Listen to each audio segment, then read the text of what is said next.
Have you ever wondered why your favorite tech gadget just got more expensive overnight? It's not inflation, it's not shipping delays. It might actually be something you've never paid attention to: tariffs. In fact, tariffs are one of the most powerful tools a country can use to shift the global economy. But here's the twist: while governments say they're protecting local industries, tariffs can quietly change the price of everything from iPhones to avocados. So, what exactly is a tariff, and how does it influence not just what we buy, but how nations behave? By the end of this video, you'll understand why tariffs are called the silent weapon in trade wars, how they've shaped history, and why they're suddenly making headlines again. Let's break it all down. First, what is a tariff? At its core, a tariff is just a tax. But specifically, it's a tax placed on imported goods. Imagine your country buys cars from another country. If the government places a 25% tariff on those cars, it means importers have to pay 25% extra in tax when those cars enter the country. That cost often gets passed down to you, the consumer. But it's not just about raising prices. Tariffs have a deeper purpose. Governments use them to protect local businesses. Think of it like this: if imported goods are cheaper than what local companies can produce, the local industries can collapse. A tariff adds a cost to foreign goods, making local ones more competitive. Sounds fair, right? But there's a catch. When one country adds tariffs, others often retaliate. Let's look at a recent example. When the US placed tariffs on Chinese steel, China responded with tariffs on American soybeans. And just like that, you've got a trade war. And trade wars are expensive. Companies struggle, prices rise, supply chains get disrupted. Even farmers and small businesses feel the ripple effects. But tariffs aren't new. In fact, they've been around for centuries. In the 1930s, during the Great Depression, the U.S. passed the Smoot-Hawley Tariff Act, increasing duties on over 20,000 imported goods. The goal? To protect American jobs. The result? Other countries hit back with their own tariffs, and global trade slowed to a crawl, worsening the depression. So if tariffs can do so much damage, why are countries still using them? Because sometimes they work. In the 1980s Japan, tariffs helped protect its growing car industry.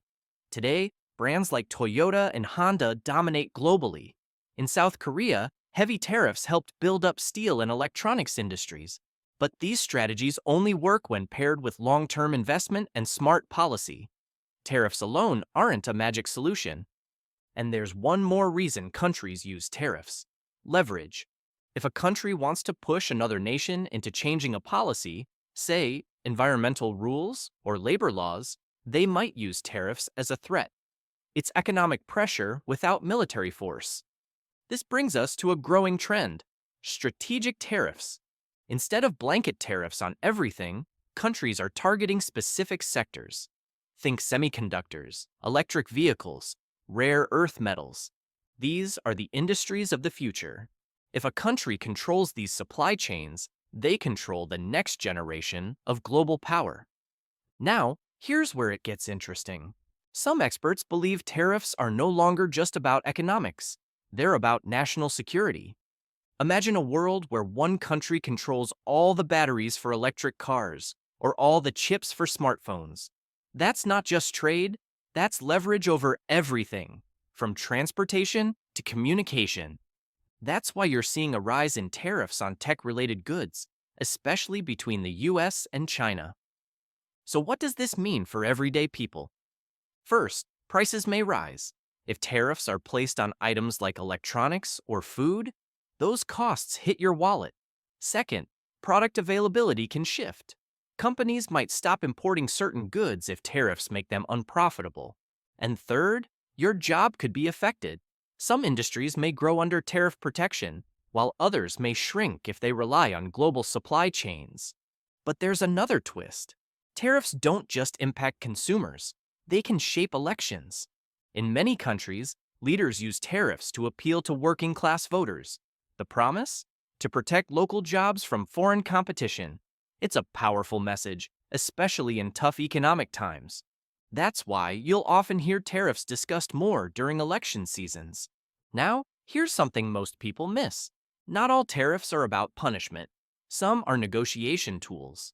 A country might announce a tariff not to harm the other side, but to start a conversation. Think of it as a high-stakes poker game. This kind of tariff is often temporary. If both sides reach a deal, the tariffs get rolled back. If not, the economic tension escalates.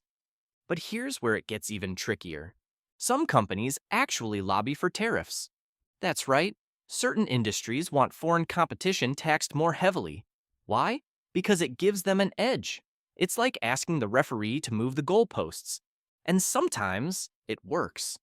For example, in the US, the steel and aluminum industries have pushed for years to get foreign competitors taxed. In some cases, they got what they asked for, and their profits soared. But again, there's a downside. Industries that rely on steel or aluminum, like construction or car manufacturing, now pay more for materials. And guess who pays the final price? Consumers? So where is this all headed? Experts believe we're entering a new era, one where tariffs won't be the exception, but the rule. As nations prioritize self-reliance and security, expect to see more strategic tariffs, more emphasis on domestic production, and more economic friction. But there's also opportunity. Some businesses are adapting by shifting supply chains to other countries. Some consumers are supporting local products, and some nations are using tariffs to kickstart innovation in key sectors. In other words, tariffs aren't just about taxes. They're about choices: who produces what, who controls what, and who wins in a deeply interconnected world. So the next time a product gets more expensive or disappears from shelves, don't just blame inflation. It might be a silent trade war happening behind the scenes. And now that you know how tariffs work, you'll start noticing their fingerprints everywhere. Thanks for watching. Subscribe to Money Decoder for more insights like this.